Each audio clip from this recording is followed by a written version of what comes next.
guys, how's it going?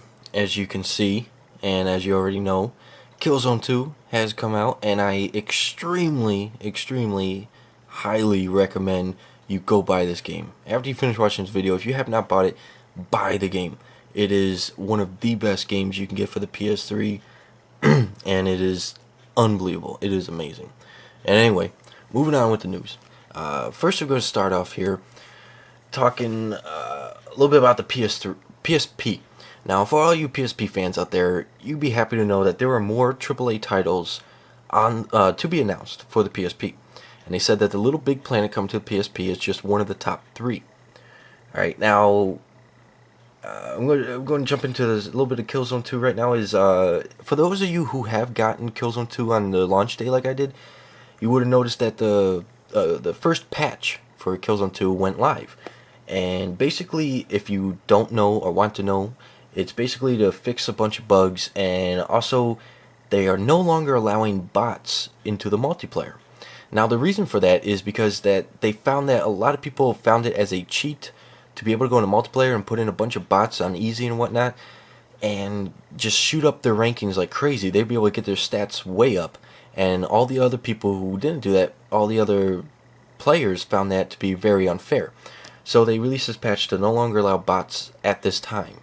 And they said for the people who have done that, maybe you're one of them, they said they're not sure what the penalty is going to be right now, because they said they don't want to wipe the whole stats right off, right out of the record book. They don't want to wipe all the stats out, but they're not sure what the penalty is going to be for that. But they said they're hoping to find some way to implement the bots again without it being an unfair advantage. And for you baseball fans out there, Major League Baseball 09, the show, if you're excited about that, hopefully you got a big hard drive, because a lot of games require installs, which is not necessarily a bad thing. That is, unless you can't afford a new hard drive, then of course it's a bad thing for you. But they said Major League Baseball 09, the show, will require a 5 GB install. Just to give you a heads up on that, in case you want to know. Getting back to Killzone 2, this is a pretty sweet deal that's going on. Another reason for you to buy Killzone 2 right now is that Killzone 2 is having a replica gun giveaway, which is pretty sweet. You see, they're giving away a Hellgas STA-52 assault rifle, which is the standard issue assault rifle for the Hellgas. And basically, all you got to do to enter this giveaway is just play the single player or multiplayer of Killzone 2. All you gotta do is just play single player or multiplayer Killzone 2, and they're gonna pick their top people, or the people who have the top stats, on the leaderboards and everything, to be able to get the prizes. Now, I'm not sure how many they're giving out.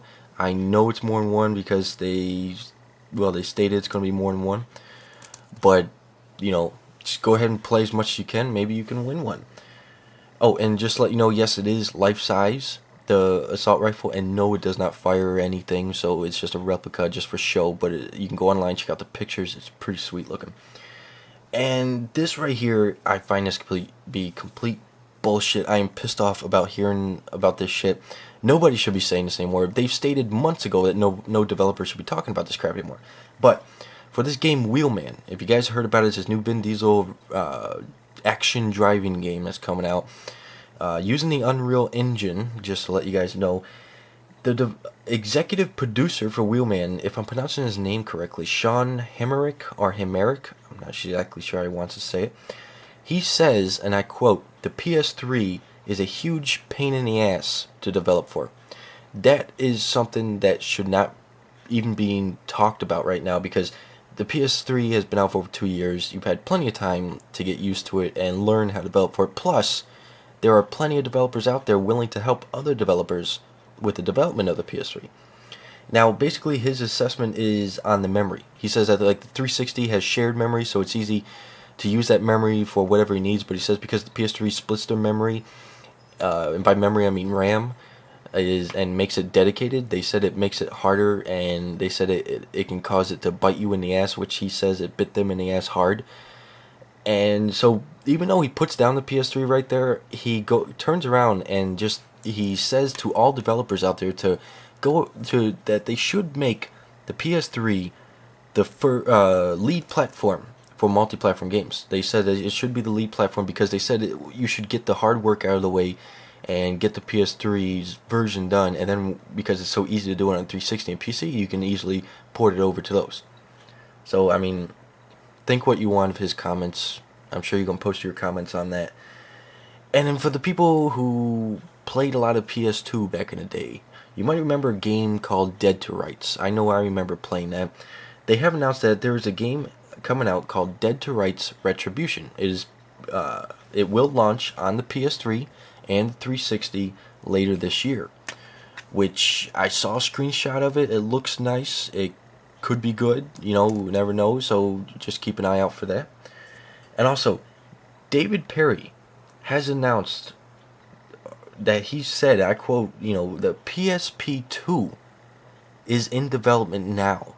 You know, this is really exciting news for all of you on-the-go gamers. And even me, who's not really into portable gaming, I am excited about this just to see what Sony will come up with. And he says the PSP2 is in development and could release later this fall.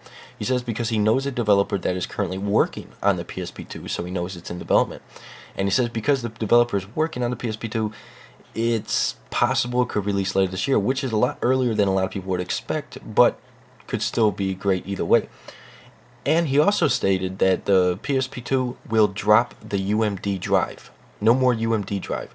And one major advantage over that is that your battery will last a hell of a lot longer, because they said the UMD drive sucks the battery power like crazy, more than anything else on the PSP. So without that, your battery life will last a lot longer. And for you racing fans out there, anyone who got Midnight Club LA, you'd be happy to know that Rockstar has announced downloadable content for it, and it will be coming out March 12th on the PS3 and the 360. It'll be $9.99 on the PS3 and 800 Microsoft points on the 360.